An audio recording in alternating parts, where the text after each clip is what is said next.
Today's podcast is brought to you by Cheeky, a line of bar-quality syrups and juices for the home. If you're someone who loves craft cocktails but does not love the work, Cheeky may be for you. Check out the core 8 flavors plus the newly released limited edition espresso syrup at cheekycocktails.co and enter the code Movers and Shakers at checkout for 10% off your first order.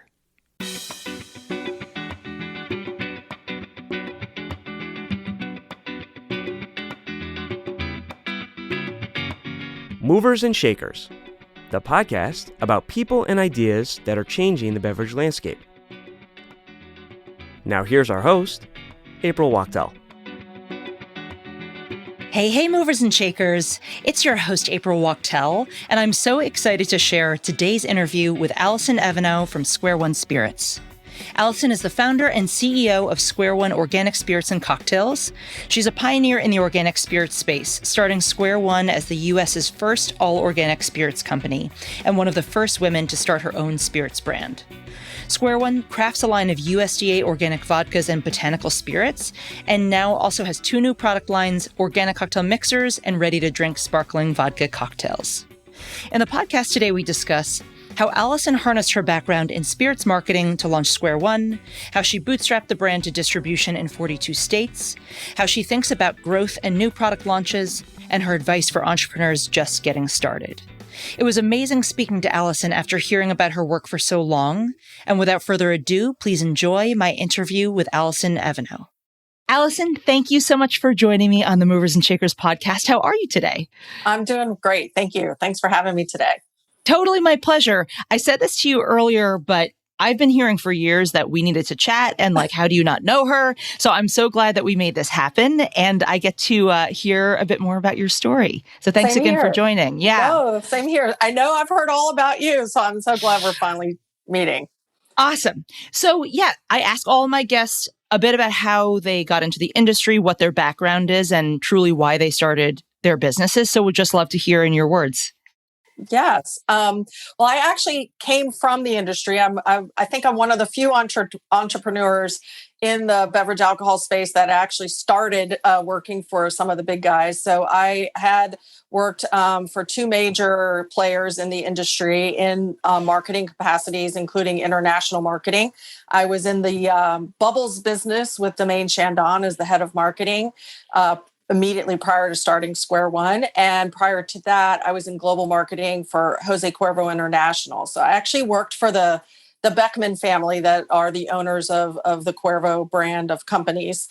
And I was just in that industry and was taking a short break to have kids. And I literally one day just kind of had this aha moment, living in the Bay Area, San Francisco, big time farmers market shopper, very interested in organic and green wherever possible in my consumer consumption choices, et cetera. And noticed that the spirit side of the business in particular had not really started moving in towards this concept of natural and organic. And just had the idea one day for that opportunity in spirits, and in particular, in the vodka category, which at the time was still really, really populated by fake cake and candy, sugary, some guy in a lab coat creating flavors kind of concepts. And I thought, wow, how come we don't make the vodka category a little bit more like gin by using real botanicals, but in other flavor profiles? So that's really kind of how I had the idea, with the background living in Marin County with organics and natural sustainability as part of my lifestyle, and decided to leverage that into my business. So we're talking 2004 is when you actually founded Square One. Idea. Yeah. Yes. Mm-hmm. So was that, because I'm actually less familiar with that timeline specifically in that region. Did organic resonate immediately, or was that something where you had to have some sort of education, say, well, this is why it matters? That's a fantastic question, because you had your true organic believers and early adopters who were the easy ones. And then you had your skeptics, right? So the Bay Area was by far, I'm so glad that it happened to be that I lived in that area, because I feel like it was the market to launch in. And for those, whether they were bartenders, consumers, distributors, whatever, whoever they were, for those people who understood organic, it made sense. And the people who understood organic understood that it's not just about being able to kind of put a badge on your product, but really about the sustainability of naturally sourced products with no herbicides, pesticides, et cetera, in your farming. But the skeptics were the people who said to me, but it's alcohol. Alcohol's bad for you if you overconsume it. And so why does it really matter? And in particular, those who understood enough about distillation to understand that distillation does clean up your spirit. So in theory, you don't need to be organic and still end up with a clean spirit. So those were the folks that we had to educate, that it was about the ethos of taking care of our land, about not exposing our farmers to herbicides, pesticides, and chemical ingredients in farming, but also in explaining that it required us to not use smoke and mirror marketing, which a lot of companies were still using, about what ingredients go into our products, and that we were using real plant-based derivatives of plants for our flavors and our botanical extracts, et cetera, et cetera. So one hand, early adopters were all in, and the others needed education. So it did take a while. Yeah. So I'm always fascinated by like the early stages, because it's all well and good to have an idea. And in my own, sort of journey, with my little business, it is just mystifying to me how long it has taken. I'm like, it just seems like so obvious. You do this, and this, and then you get so far. And that is not how it works. And I don't know what happens at the time. But that's so true. but wondering, I mean, how did you start deciding, okay, even on the name, and then, how do I even get distribution? Like any of those sort of early stage moves. Yeah. Well, first of all, the name, I mean, talk about lucky. I love to sleep. Believe me, there's pretty much nothing that will wake me up in the middle of the night. But I was literally in that kind of half stage of awake sleep, trying to go to sleep, because at the time my twins were 6 months old. And believe me, sleeping through the night for a parent was super important. But literally just had this kind of aha moment at about 1:00 in the morning, because right before bed, I had read a food and wine magazine, and I'd seen an ad for a vodka that was touting it being, all natural. And as an organic consumer, I knew that the word natural had been abused by some companies. And so the skeptic in me immediately was like, well, if it was really, all natural, it would be organic. And that was kind of what then later in my half sleep made me wake up. And I literally had the name Square One right on the tip of my tongue. Wow. Because the concept of Square One, a lot of the times we use it as you go back to square one because you kind of messed up. And the way I look at it is, no, we're going to consciously start at square one. And by starting at square one, that means we're making conscious decisions about using organic products, about sustainability in our packaging wherever possible. And believe me, there's plenty of improvement we can make, but we have made a lot of decisions that were different than other companies that made our packaging, more sustainable or green or recyclable or whatever. And so that was really the genesis, was a wake up in the middle of the morning kind of thing. And that was the next day. I literally looked at my husband and I said, I have an idea. I never thought I'd be an entrepreneur, but I think if I don't do it, I'll be really mad at myself, because the day for organic spirits is going to come, and maybe I should just be the first. And that's kind of how it all got started. Yeah.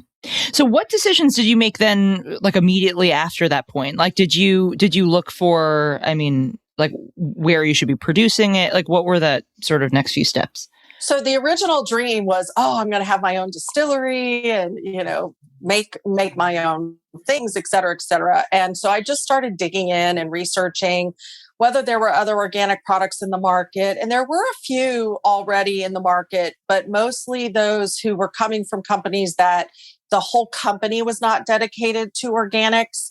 And so I first wanted to do my research to make sure that there was a product market opportunity, that I wasn't late to the game. Secondly, it was really about understanding when and how the production would have to happen. I quickly learned living in Marin County that my ability to get a license in California in that particular area of California was going to be extremely challenging. And because of, water access and restrictions to building and all those types of things as a very environmentally conscious county. And so I quickly made the decision after some research that I should try to find a partner who would truly make a bespoke product for me, but that I didn't have to build a distillery. And so that's kind of where some of that early research went, was in finding a partner. At the same time, I was trying to figure out how to finance it.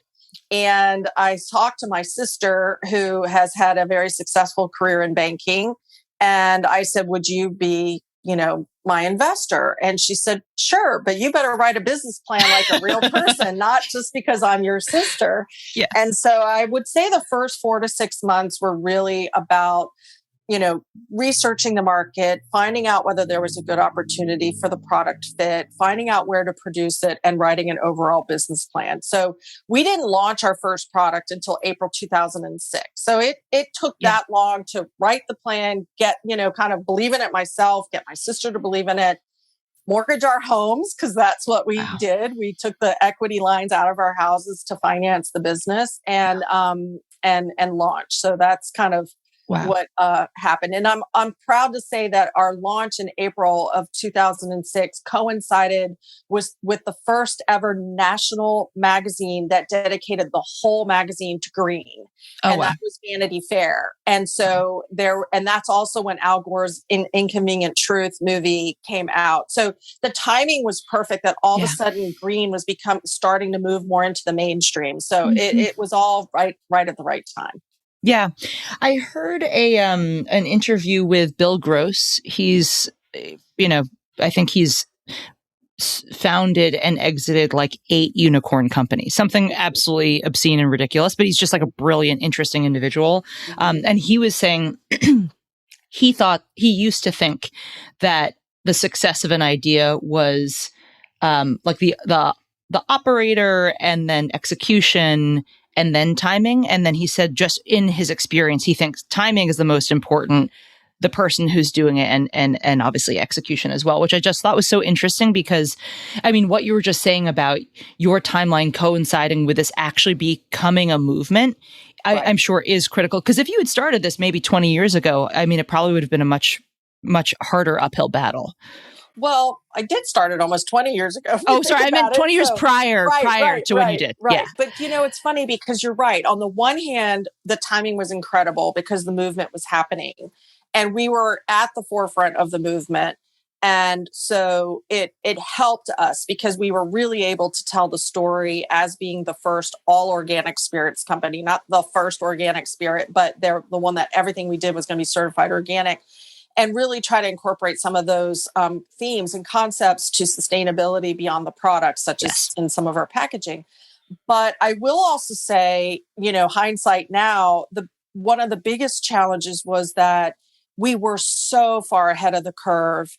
I started trying to talk to investors after 2 years, thinking proof of concept, show that there's a market need. And we did.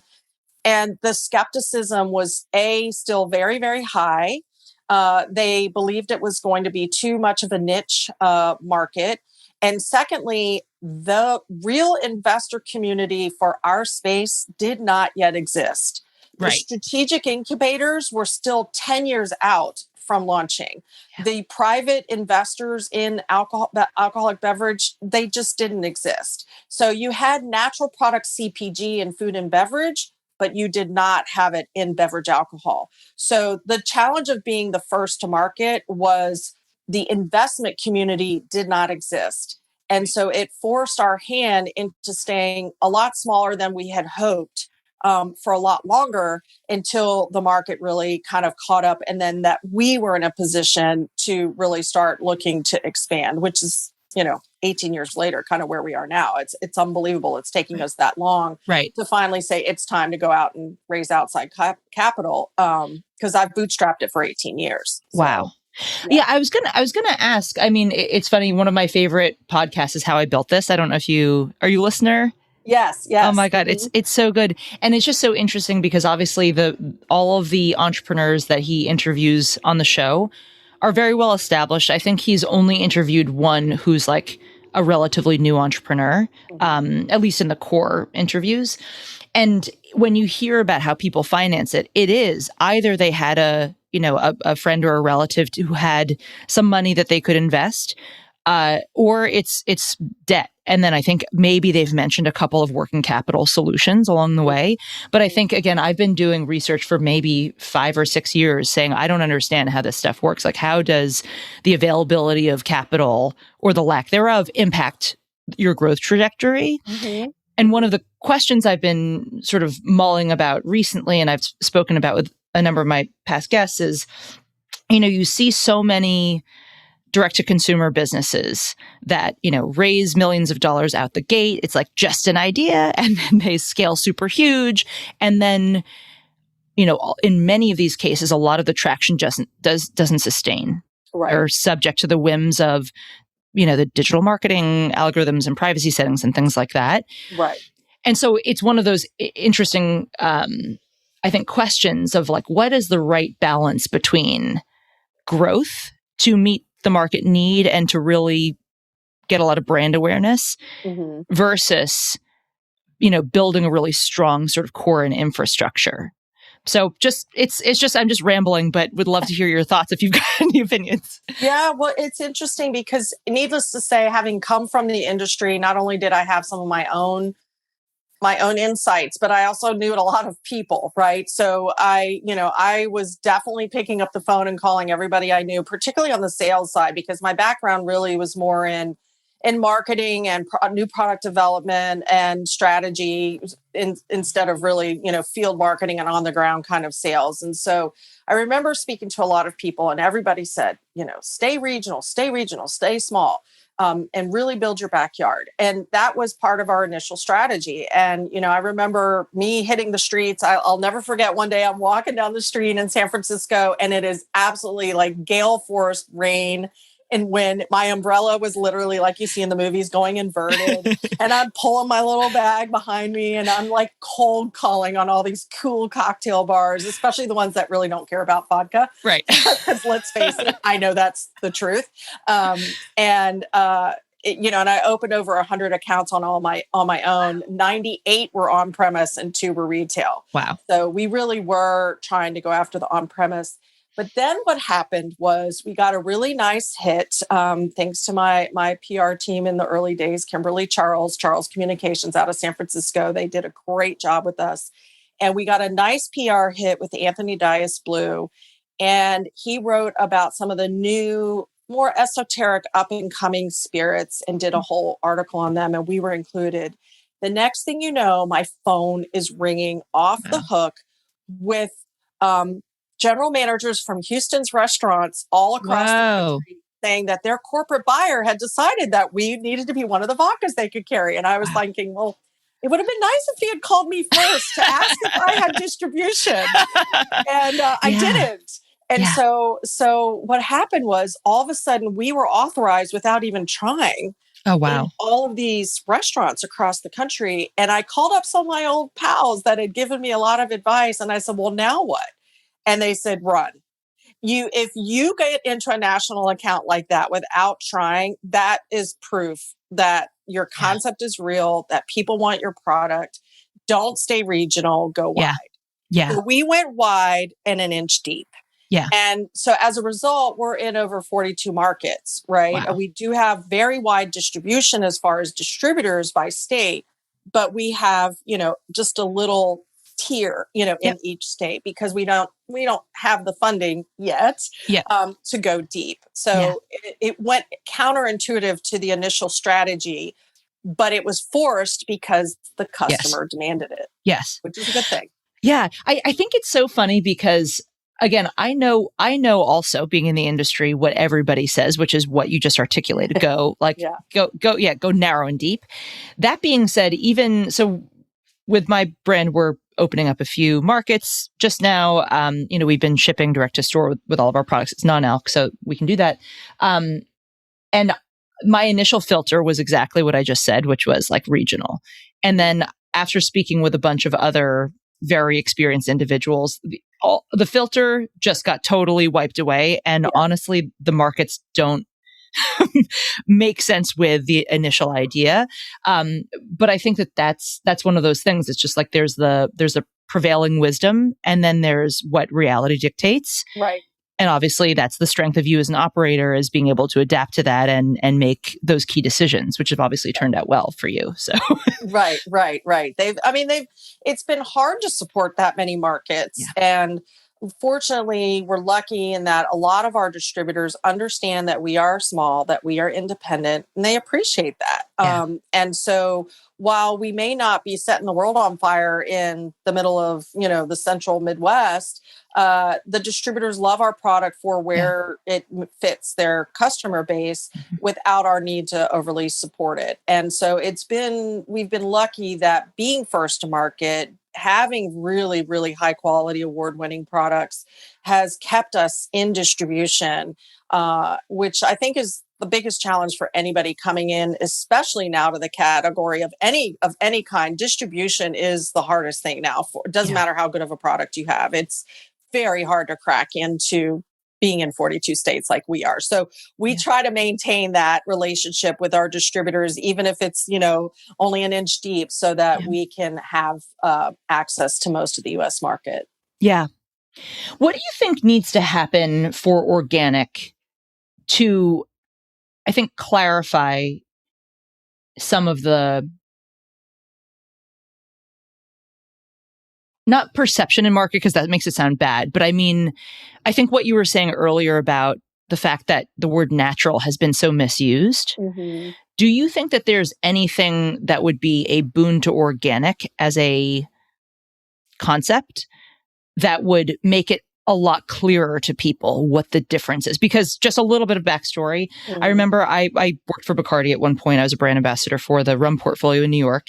And one of our people did a presentation with the Flavor House on the wide range of definitions of natural and natural flavors. Mm-hmm. And it's really insane how little the consumer actually knows about the real meaning, because there is no real definition for most of these terms.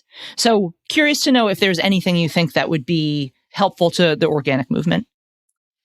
I think that's a really tough question, because I think the challenge is that the consumer wants to know little snippets of information, but they generally don't want to go super deep, right? And so I think that it is hard to really educate on that difference unless you feed out little sound bites slowly but surely. And I feel like it's not just individual brands or individual industries like ours that are going to make the difference.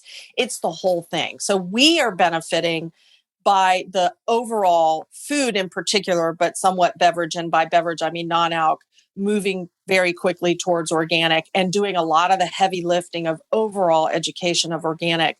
But I do agree with you that the biggest challenge is this confusion over natural. So I remember one time my distiller saying to me, you could get a natural banana flavor by using the esters of your actual grain distillation of making, say, a neutral grain spirit like a vodka, that if you pull off some of it during the distillation process, it smells and tastes like a banana, but a banana hasn't come within, 3,000 miles of that, but you could call it natural banana flavor. So I feel like the biggest challenge is to describe a little bit better what natural means and what it doesn't mean. And at the same time, the way the TTB works with labeling, for example, we're required to say natural organic flavors. The consumer doesn't know that means that we're pulling it from the actual fruit or herb or whatever. Yeah. So I don't think I have a good answer for that. That's probably me rambling a little bit, that I feel like it's going to take probably another decade or so of the overall food and beverage industry working collectively to better describe what it means to be organic, how our certifications are kind of like the good housekeeping stamp of approval, that we've had to go through the hoops to guarantee that we're using the actual ingredient that we say we are. You can't get away with smoke and mirrors nearly as much in organic as you can in natural. Yeah. Yeah. It's really mystifying that we've gotten to this point where it's really revolutionary to have something real versus, like how insane is that? I know. Well, that's where the name Square One came from, because again, it was kind of, I feel like in America in particular, we really migrated away from natural and organic and non-invasive farming techniques, due to efficiencies, right? Let's hybridize all of our crops and let's, cross pollinate and let's do this and let's create that. And let's make sure we tamp down all of the bad herbs that, or whatever weeds that crop up in our farming. And whereas I think Europe in particular has been a little bit more organic for a longer time. And it's funny, I think they're like, well, our stuff is already organic. Why do we need to certify? We're starting to see more organic brands coming out of Europe that are finally getting certified, who probably haven't done anything differently in a very long time. But they're realizing that when you're working, especially in the United States market, we as a farming society had moved away from natural for a very, very long time. And we still do have a lot of companies that way. And so I think it's kind of going, like you said, in this case, it is going back to square one. We're trying to do it the right way now. And I'm not just saying us as a brand. I'm saying overall, I think America's food and beverage ecosystem is now realizing a lot of the damage we've done by not farming naturally. Yeah. And I think on a very positive note, I think consumers, this is going to sound like a tagline, but consumers are smarter than ever. I think, I do think that what people are seeking out and what they are demanding is a higher quality, and they want to know, again, what goes into their products and into their bodies. So I think that's a positive anyway. Yes. I'd love to talk about, innovation is a big topic on this podcast. I'd love to talk about, you've got spirits. You had started with the original, the rye vodka. Now you have several different flavors there. And then you have mixers, and you now have a new line of RTDs. I'd love to just hear a little bit about how you make a decision to launch a new product. And then, when you made the decision to launch the mixers and the RTDs, like what was the sort of thought process behind that? Yeah. So going back to the spirits, really it was me. I do love cocktails, and I now consider myself a cocktail nerd. I knew enough to be very dangerous in the early days, and now I feel like I'm more dangerous because I've learned from so many of the incredible, bar chefs, mixologists, whatever you want to call them across the country, who really are chefs behind the bar. And I've learned from them by watching them, reading them, seeing their recipes. And after the straight organic rye vodka was launched, and I thought, I really want to bring true botanical based spirits to the vodka category. And we really were the first company that coined the word botanical vodkas. And that was a challenge to get my distributors to not call them flavored vodkas. Yeah. And because the TTB still made us call them flavors. Yeah. But I said, but it's the distinction is that we're really using the real cucumber, for example, or the real basil leaf, or whatever that may be. And so the innovation came on the spirit side from working from the cocktail backwards. Usually, I think a lot of companies just say, "Oh, what's a hot flavor right now? Oh, in drinks, regular drinks, raspberry's hot, so let's do a raspberry vodka." And I said, no, I want to look at what's missing in the cocktail that we could add that maybe a bartender couldn't easily do. And for example, with cucumber, I mean, it's relatively easy to do a cucumber cocktail muddling it. But on the other hand, it's really not, because cucumbers are hard and they oxidize very quickly. So you have to, and the pH is all weird. So it's actually not easy to, consistently do a cucumber cocktail from scratch. So, for example, that was our first one. And I do remember, this is a good story. I do remember sitting in front of one of my distributors, and to be perfectly transparent, they were all men sitting in the room. I was the only woman in the room. And I told them we were going to launch a cucumber vodka, and they looked at me like I had three heads. And they're like, ew, but that's a vegetable. Who's going to drink that? And I said, go back go back home, talk to your daughter, your wife, your girlfriend, whomever, talk to the females in your life, even though this was not meant to be a female product per se. And I said, and let me know what they said. And they came back and they said, oh yeah, it's like cucumber water at the spa, but with a kick. And I said, yes. And it's easier for us to make it than a bartender.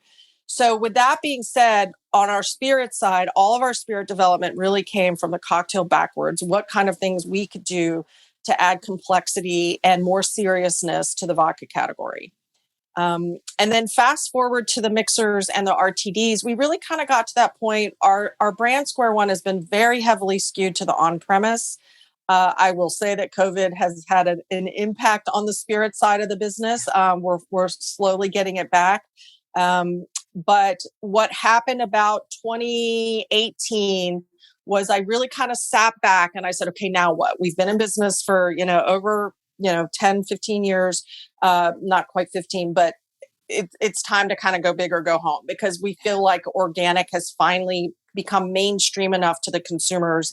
And we started it and we were being copied by bigger companies, and we were able to let them copy us because we were still small and boutique and bootstrapping it. So once I kind of really dug in, I realized that there was a lot more opportunity in other categories that were complementary to just the spirits for different consumers looking for clean, better for you. And I don't mean health, but better quality ingredients. Yeah. And that's when we decided we needed to offer mixers for the consumers because, and I'm sure you experienced this, when we would do events and we would we would squeeze all of our own juices, make all of our own, syrups, those types of things. And we would pre-bottle them in our Square One bottles. And people said, ooh, can I buy that? And, because I don't want to do it myself, but I also don't want to go buy a cocktail mixer that's on shelf because most of them are sugary and fake and nasty. And that just kind of started germinating, over the years. And so that's really why we felt there was an opportunity for the non-alcoholic mixers to go with not only our products, but others, and be all natural, higher in juice content, lower in sugar, and of course, being organic. But the ready to drink movement was also hitting. And I really reluctantly jumped into the ready to drink because I think our distributors wanted them. They really said, let's help shore up, what you've done in the on-premise with a more retail-oriented alcohol product. And that's when we decided to do the cocktail mixer, the RTDs. And the last comment on that will be, then I faced the question of, do I do something basic and simple, or do I follow the Square One formula, which is we're going to be a little different and be willing to risk it. And so we did real custom bar quality recipes that we had to lighten up and, bring down to a lower proof with less acid, because it's in a can. You can't have as much acid, and do that instead of a vodka soda. So that's what we chose to do with our 4 ready to drink cocktails, is have complex recipes that were born out of a bar recipe. And do you see, are you finding that you have existing customers who see the brand and they say, oh, this is another product made by Square One? Or would you say that this is introducing it to an entirely different customer base entirely? Or probably both, but it is both. It is both. I think definitely the strategy for us has been that we wanted, again, as a primarily on-premise brand, and we are a super premium price brand at retail. So as a boutique brand, we're not the kind of brand that is just going to one day wake up and say, I want to be in all the grocery stores. In states like California, where grocery does carry spirits, we just don't have the ability to do that financially, or as a company, small company, with our leverage or lack thereof, quite honestly, as a big portfolio company would have. So the idea behind the ready to drink and the cocktail mixers was to be able to expand the Square One brand more easily into grocery, whether they're independent grocery chains, small ones like, for example, our cocktail mixers are in Whole Foods and all the Whole Foods in the Mid-Atlantic. And there's 50 Whole Foods in the Mid-Atlantic. So it's really nice to be in 50 Whole Foods stores here. And our ready to drinks are in some of the Whole Foods in Southern California. So we've been authorized in Southern California. And because there is not as much competition, I'm probably giving away too much secrets, but there's not as much competition in ready to drink and in mixers in the certified organic space. Sure. And so by us being a portfolio that has all of them, it has given us an opportunity to go after both new consumers and new customers who carry our products, while at the same time offering alternative usage occasion options to our current consumer base. Yeah. Love it. I'm going to ask you a tricky question as this next one. Okay. No, it's nothing. It's nothing to catch you. It's merely just it's a tough question. How do you think about the intersection between diversification and focus? This is just one of those massive questions. Yes. Yes. So hard to answer, but I'd just be curious to know what your thoughts are. Oh, that is a big one. And it's one I think we face every day. And it was interesting because that was something we had to make a conscious decision to expand, and risk the lack of focus.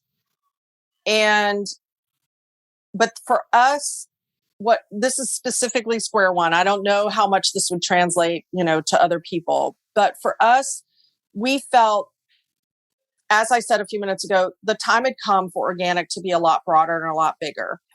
And we also knew that now, after all these years of bootstrapping it, we had to go out and raise outside capital. And when I worked for Jose Cuervo, one of the most important things I learned was when you merchandise tequila together with margarita mix, you sell a lot of tequila, not just margarita mix. And so I thought, well, if we have some products that are complementary to our own products, ginger syrup to make Moscow mules, Bloody Mary to make, obviously Bloody Marys, then that might give us an entree into more store doors that are harder for the spirits to get into. And if that is going to help us show a broader opportunity to the investor community, then it's worth the temporary lack of focus. And that has been the hardest thing for us until we finish our raise. It's hard as a very small company to financially and human resource wise manage 3 product lines. It's been very hard. Right. And some of the investors have not been good about that. They're like, you're, you need to be more focused. And I said, well, that's because we haven't raised the money yet to have kind of the ability to manage a portfolio. We're fortunate that a group we're talking to now is very, very, on board with what our strategy is and understands that, yes, the focus is hard right now, but ultimately it's a good thing for our brand to expand out of the on-premise, is to have other product options and opportunities. But focus is really hard. Yeah, I feel like it's if you're diversified, people will say be more focused, and if you're focused, people will say be more diversified. So there's no good answer. Right. Exactly. Depending on who you talk to. Like I said, some of the folks we've spoken to, whether they're distributors, investors, whomever, just say, oh, that's too much. And then there are others that are saying, bring it on. That's just bringing the Square One brand into more options and opportunities. Again, with using the Mid-Atlantic as an example, the way all the markets in the Mid-Atlantic are structured, North Carolina, Virginia, DC, Maryland, Pennsylvania, we can't get our spirits into chain grocery. The market, they're control states or they're non-grocery market states like Maryland. And so being able to get the Square One brand, into the Mid-Atlantic, even if we're not sold in the same store, expands the brand. And over time, we start to get consumers who say, oh, I want to try their spirits, and then they go to the liquor store. So. Yeah. Super smart. I think I'd love to ask you kind of, as we start to wrap up, I'd love to ask you about sustainability. Mm-hmm. I love that on your site, you say, these are all the things that we're doing. You give specifics. And then you also say, we want to be better, but this is what we're doing. Because that's something I think about all the time is like, we work in an industry that makes physical things. Yes. And obviously there's been a lot of conversation about how do we do better. So we'd just love to hear a little bit about what you guys do from a sustainability perspective and kind of how you made some of those decisions. Yeah. I mean, from the very beginning, one of the things I learned very early on, and I didn't know this until I dug in, was that a lot of the bottles, for example, particularly those that are in the vodka category that have that frosted look, at least at the time, they themselves may have changed as technology has changed. But at the time, most of those bottles were not considered recyclable, unbeknownst to most consumers, because when you would melt down the glass, the inks to be used on those kind of frosted bottles were petroleum-based inks, and they would gunk up the melter. And so, all that glass would end up in the recycle stream, and at the recycler, they were throwing it out. They were crushing it, maybe using it for a different reason, but they weren't remelting it. Yeah. And so, for example, early on, I said, okay, we're going to use labels, because then the labels can be recycled and the glass is clean glass. Yeah. But on top of that, we wanted to make sure our glass, if we were going to spend a lot of time and energy, and glass production is one of the most highly intensive energy uses of, production, we wanted it to hopefully be reusable before being recycled. And so that's why we tried to make a beautiful bottle. In fact, there's a bar in Berkeley, California that uses our bottles as their bar lights. So we wanted to have a use for them. So that was kind of from the very beginning, trying to make as many sustainable choices as possible, making sure our label companies are giving us, certified green, sustainable label options when we're choosing labels. But on the other hand, our glass is heavy, and it's because it's square. It's not a standard round bottle. And so we're constantly talking to our glass company about when is the time, that we can lighten up the glass and take a few grams out and et cetera, et cetera. So those conversations happen over and over again. And we have to weigh the difference between what we can afford to do in a greener manner versus we're not there yet kind of way. Yeah. And so we have some good things in the hopper that we're exploring, but we can't do them yet. We just can't. Yeah. But hopefully we will be able to do them down the road in a couple years. And that's just kind of the way we approach everything we do. We try to make a green decision if we possibly can. And if we can't, we have to live with it and just keep questioning and asking and pushing. Yeah. Yeah. I think, again, the fact that you list some of the specifics on your site, I think is really key, just because there's a lot of companies that say, oh, we're green, or, oh, we're sustainable. And then they're light on the details. And you're like, really? Yeah.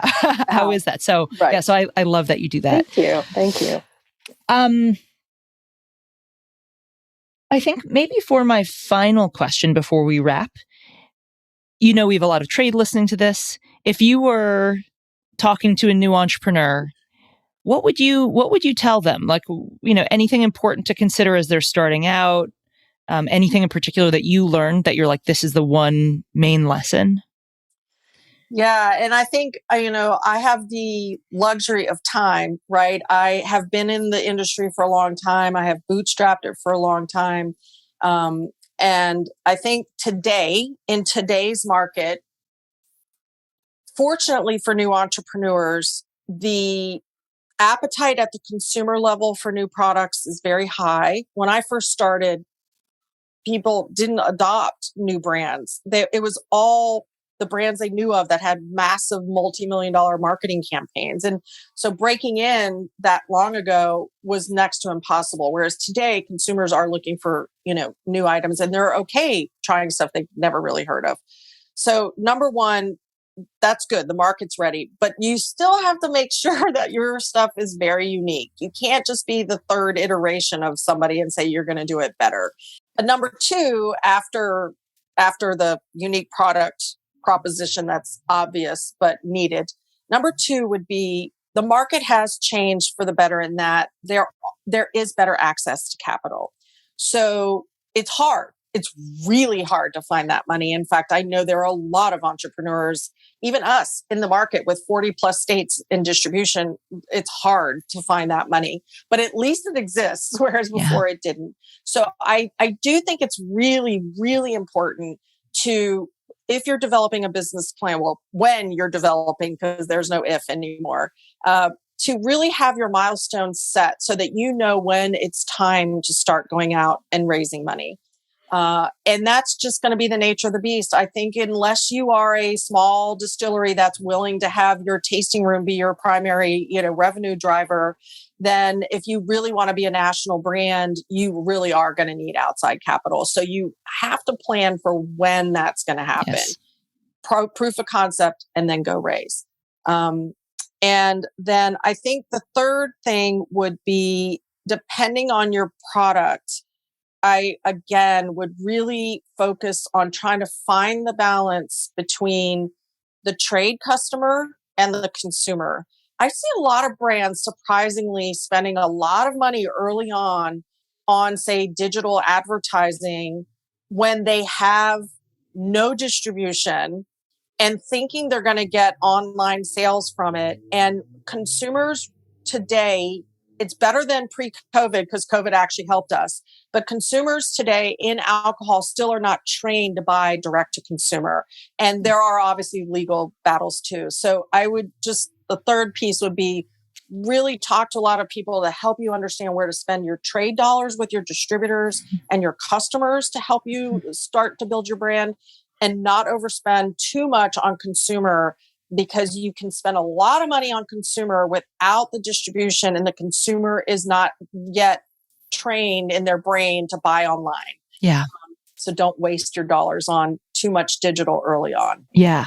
I think that's so brilliant because, again, I think with everything that's been happening with D2C, we've gotten pulled in, wrapped up. And I think that there's been a lot of behaviors that are pretty unsustainable. So I think, love that. Yeah. So where can people find you and Square One on the interwebs? Yes. Well, we do have our own website and shopping site with a third-party company, which is what a lot of folks do these days. So square1organicspirits.com is our main website, and shopping buttons, if somebody wants to try our products, are on there for both the mixers and the ready to drink and spirits. And then also Square One Organic Vodka on both Facebook and Instagram. We're not very active on Twitter. You could probably find a handle, but we don't really do much on Twitter. It doesn't seem to be the right thing for us. So those are really the main places where you can find us: Facebook, Instagram, and our own website. Yeah. I know you mentioned you're raising a round now as well. Mm-hmm. If somebody wants to reach out about that, is there a preferred method?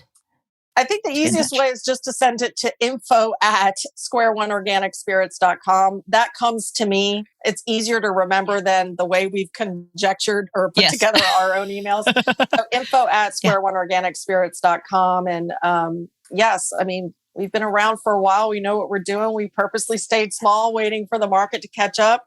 The market's here. We're ready to go. So we'd love to hear from any potential serious investors.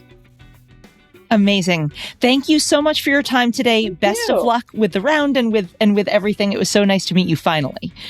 Same here, April. Thank you so much. And great questions. I really enjoyed having this kind of a conversation from a business perspective. Thanks so much. Thank you for listening to Movers and Shakers. Follow us on all social media at Movers S Shakers.